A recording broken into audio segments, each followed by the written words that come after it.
Bonjour, je m'appelle Maë Nguyen, j'ai 40 ans et je suis styliste dans un bureau de tendance chez Péclers. Alors le yoga, j'ai commencé il y a 10 ans en fait. Avant, je faisais beaucoup de danse.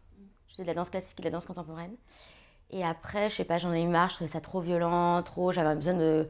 Comme je suis un peu tendue comme personne, enfin j'intériorise beaucoup la tension, quoi, le stress. Du coup, je cherchais un truc un peu plus doux, un peu plus spirituel aussi, enfin quelque chose d'un peu différent qui soit pas dans la performance.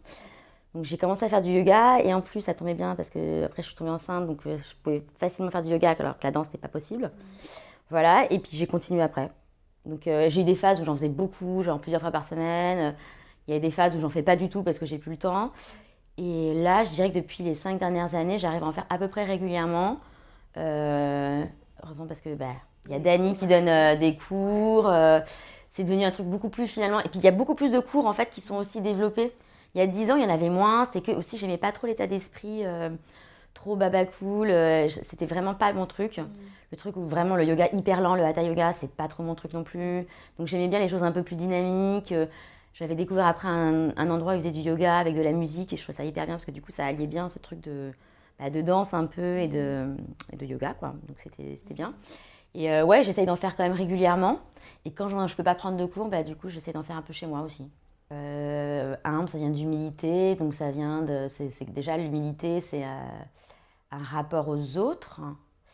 Ouais, c'est dans ton rapport aux autres. Être humble, ça suppose d'avoir une sorte d'écoute pour les autres, enfin, à l'égard des autres. D'être dans un rapport aussi, je pense, d'égalité.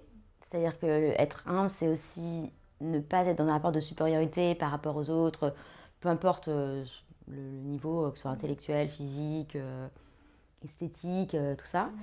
Et je pense que c'est aussi une posture où tu penses que tu as des choses à apprendre de l'autre, en fait. Ouais. Pour moi, c'est ça, être humble. Alors, être un warrior, c'est un peu... alors, je pense qu'il y a beaucoup de gens qui sont des warriors maintenant, parce que le monde et la vie, le rythme fait qu'on est obligé d'être toujours dans un truc de lutte, quoi.